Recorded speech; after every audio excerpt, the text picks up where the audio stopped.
Hola amigos, estaba en deuda con ustedes de este módulo 3 del curso Introducción a la Egiptología. Este módulo 3 acerca de Anubis, momificación y psicostasia. Cuando hablamos de Anubis, uno de los dioses más importantes del panteón egipcio, estamos hablando nada más ni nada menos que del maestro de la necrópolis. Su nombre antiguo en antiguo egipcio es Impu. Anubis es realmente la versión griega del nombre y significa el del chacal, porque está representado con la cabeza de un chacal negro. Anubis fue inicialmente el dios de los muertos, es decir, que es el antecesor de Osiris. Ahorita más adelante voy a entrar en detalle en este punto. Quedó relegado en un segundo plano cuando Osiris, el culto a Osiris, le otorga el papel principal en el más allá, pero ese segundo plano en este rol le permitió ser el primero en todos los demás roles que ya les voy a enunciar. Es uno de los dioses más antiguos del panteón egipcio. En el texto de Unas se le asocia al ojo de Horus y en el libro de las cavernas su cometido era guiar al muerto en el más allá, iluminándolo con la luna. Hay varias teorías frente al origen de Anubis, pero nosotros los egiptólogos coincidimos en una que es la más fehaciente, puesto que es de la que más coinciden textos sagrados frente a su origen, y es que Anubis es hijo de la diosa Neftis. Neftis era la hermana gemela de Isis y también hermana de Osiris y de Set. Recordemos que estos cuatro dioses principales que son hermanos, Isis, Neftis, Osiris y Set, también son esposos entre sí. Neftis era la esposa de Set, el dios del desierto, de la oscuridad, de lo árido, y Isis era la esposa de Osiris, que inicialmente fue el dios que gobernó sobre los campos fértiles de Egipto. Toda la tierra de Egipto era de sus dominios. Por eso siempre hubo esa rivalidad entre Osiris y Set, porque Set se sentía como el hermano que había sido exiliado. ¿Qué pasa?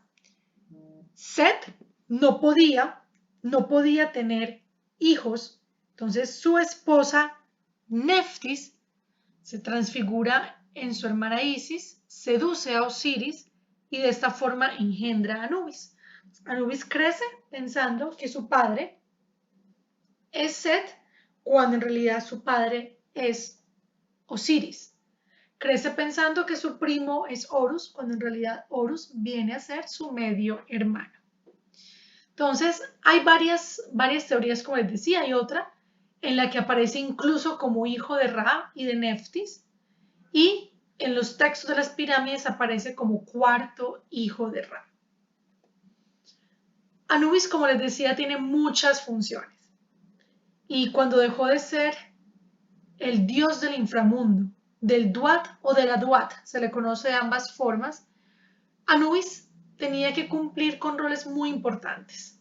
Presidir las sepulturas, ser el abridor de los caminos del norte. Y era tanta su importancia que equiparaba a la del dios Osiris. También era el protector de los sacerdotes embalsamadores. Por eso es común que durante el ritual de embalsamamiento y momificación, los sacerdotes cubrieran sus cabezas con máscaras de chacales negros representando al dios Anubis, porque Anubis era el embalsamador de los dioses.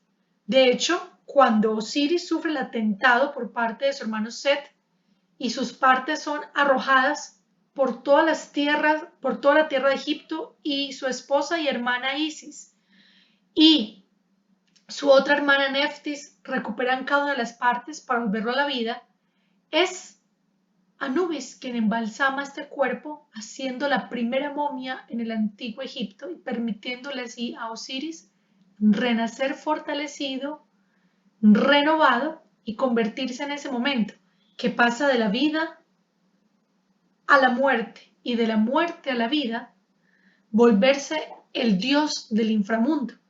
Cuando Osiris renace después de ese proceso de embalsamamiento y momificación, es cuando es nombrado el dios del inframundo. Por esto, también se dice que Anubis ha sido el responsable de la evisceración del muerto, es decir, de todo este proceso de embalsamamiento, y de ahí recibe el título del que preside la tienda divina. Tienda divina se le conoce el lugar donde los sacerdotes hacían el embalsamamiento, y por eso se dice que él es el que está sobre las vendas, es decir, que al momificar el cuerpo con el vendaje de lino, es como si el dios Anubis se posara sobre ese difunto para protegerlo. Otro rol, acompaña al difunto ante el gran tribunal del dios Osiris. Recordemos que las almas pasan por 12 horas de luz en la barca solar, 12 horas de oscuridad, que tienen que superar un mundo de pruebas en el inframundo, y es Anubis quien los guía en esa psicostasia o pesaje del alma que veremos más adelante. En su comitiva, según Libro de los Muertos, él tenía 7 espíritus, y también se le considera la personificación del solsticio de verano. ¿Por qué a Anubis se le llama el que cuenta los corazones? Más adelante vamos a ver cómo en ese juicio en el inframundo el corazón del difunto es pesado.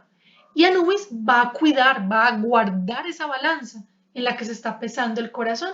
Por eso es el que cuenta los corazones. También recibió los nombres del Señor de los Occidentales y el que abre las puertas de abajo, el Señor del país sagrado, porque él es quien tenía las llaves de las puertas del Duat, de ese inframundo.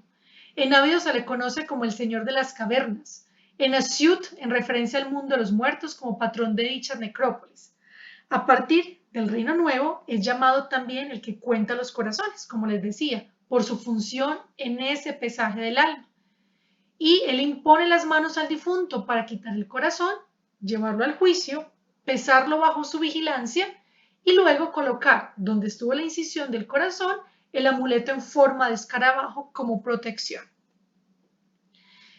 Su iconografía es muy sencilla, como se decía en un comienzo, se le representa con cuerpo de un hombre que tiene la cabeza de un chacal sosteniendo el cetro real. Su cara es de color negro. ¿Por qué un chacal negro? Porque el color negro no solamente es el color de la putrefacción de los cuerpos, sino el color de la tierra fértil, el símbolo de resurrección. Recordemos en los primeros módulos cómo Egipto se le conocía como Kemet, la tierra negra. ¿Y por qué negra? Porque es el color que genera el limo en el delta del Nilo, ese limo fértil del cual, gracias a ese limo fértil, existía la agricultura y por ende el fruto y por ende la abundancia y la prosperidad. Ocasionalmente aparece como un perro que acompaña a Isis, su tía. La asociación con el chacal se debe probablemente a que el hábito de los chacales era desenterrar las tumbas para alimentarse. Rindiéndole culto, esperaban invocarlo para proteger a los difuntos. ¿Cuál es el punto de unión? Según Plutarco, cuando Neftis engendró a Anubis, su hermana Isis lo reconoció. Neftis representa lo existente bajo la tierra, es decir, lo que no se ve. E Isis es todo lo contrario, ella representa lo que se ve, la luz. Estas hermanas gemelas, cada una tenía un lado de la moneda, por llamarlo de alguna manera. Isis representaba la luz, Neftis la oscuridad. Isis la gran maga que descubrió el nombre secreto de Ra, Neftis la gran maga que podía jugar con su magia en la oscuridad. Neftis escondía bajo la tierra. Isis sacaba a la luz aquello que estaba escondido. Anubis es el punto de unión entre ambas zonas, el horizonte, y se representa como un perro porque estos ven tanto en las tinieblas como en la luz. Poco frecuente es su aspecto en forma de serpiente y aparece como tal en Heliópolis. Es muy extraño verlo de esta manera, pero existió también dentro de su iconografía. Vamos a la parte esperada, la momificación. ¿Qué es realmente la momificación? ¿Por qué pensamos que Egipto era un pueblo obsesionado con la muerte? No, señores, Egipto estaba obsesionado con la vida.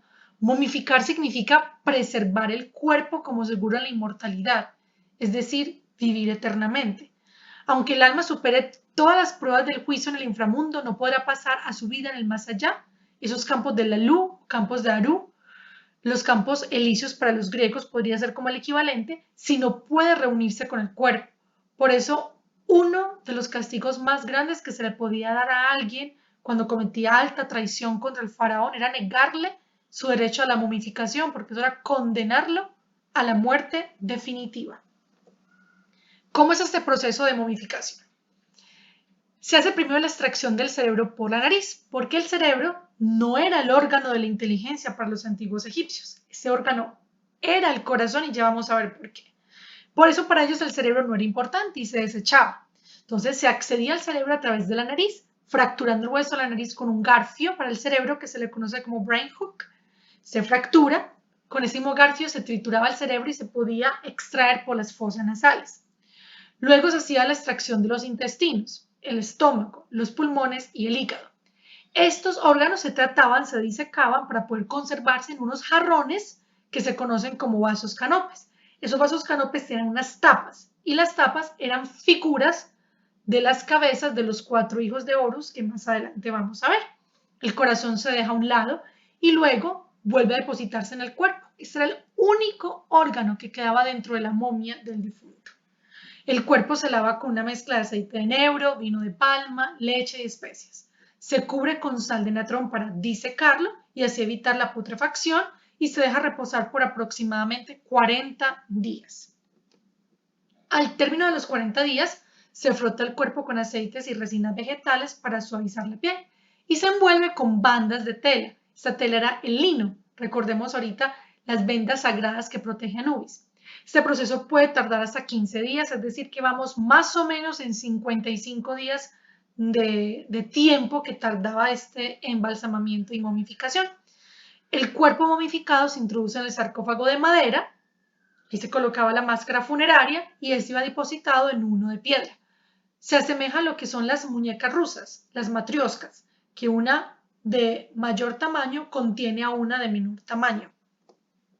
Como les decía ahorita, estos vasos canopes, que son como una especie de jarrones, como los vemos en la imagen, es donde se depositaban los órganos y las vísceras ya tratadas y disecadas. Y eso hacía parte del ajuar funerario.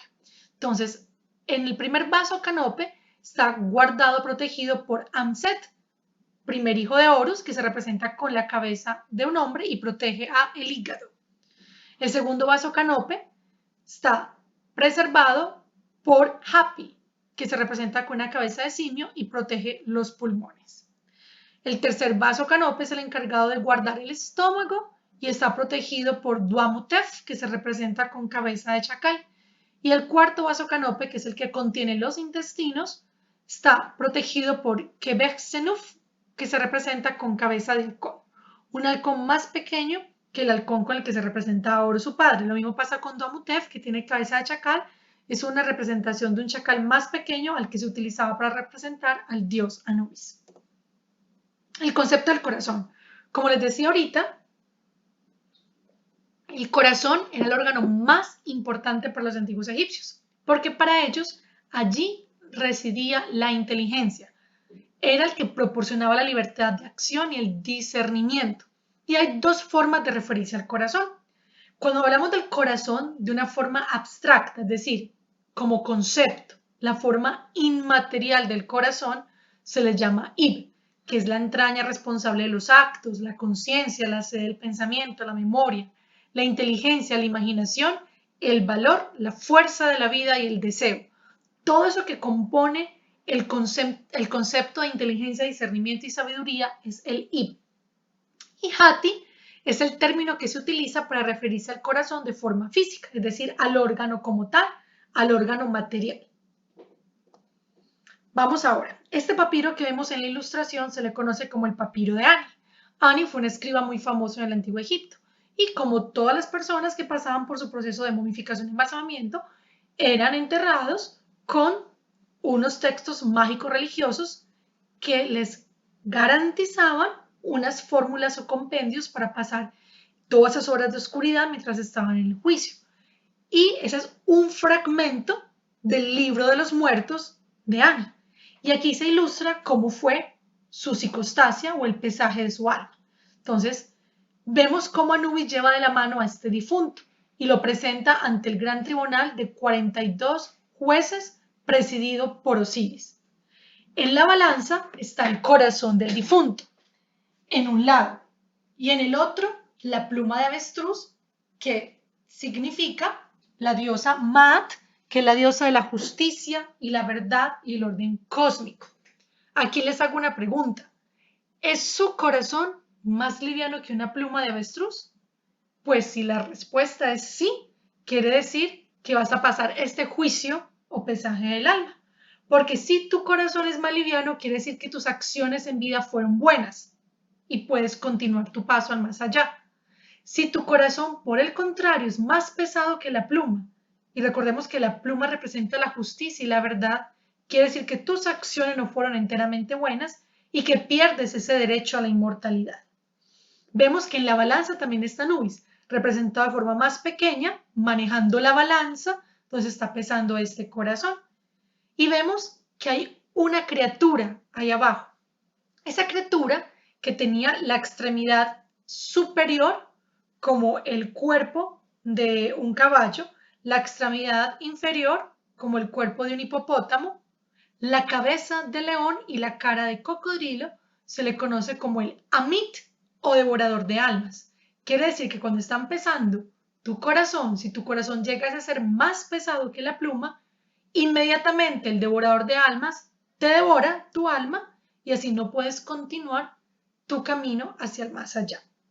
Luego nos encontramos con el dios Osiris. El dios Osiris era el dios de la sabiduría, inventor de la escritura, de los jeroglíficos, y es el que lleva el registro de todo lo que está pasando en este proceso y se le representa con la cabeza de un ibis, un ave que tiene un pico muy puntiagudo, como lo vemos allí.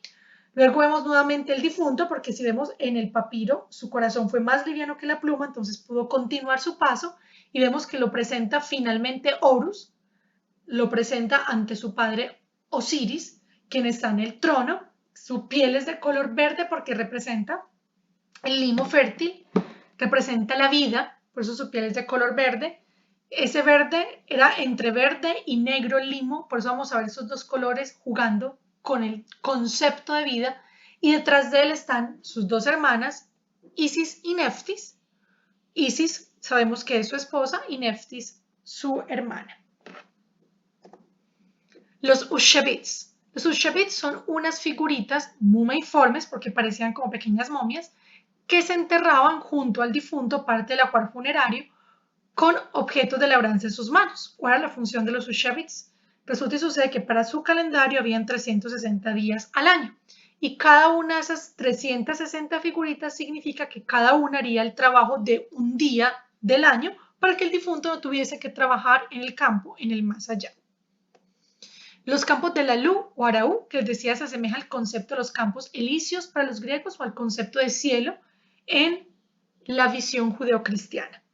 Esos campos llamados de Osiris o campos de las cañas, porque también son de dominio de Osiris, son el mundo del más allá y son ideados a imagen y semejanza de la tierra egipcia, solamente que los campos aquí siempre van a ser fértiles, el Nilo siempre va a estar perfecto, no va a alterar su crecimiento, no va a tener ni subidas ni sequías, siempre hay una exuberante vegetación y esos campos van a proporcionar abundancia, prosperidad y felicidad plena.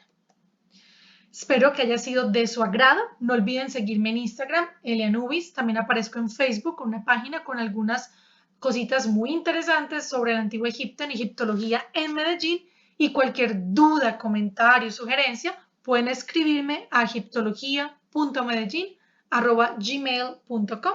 Muchísimas gracias.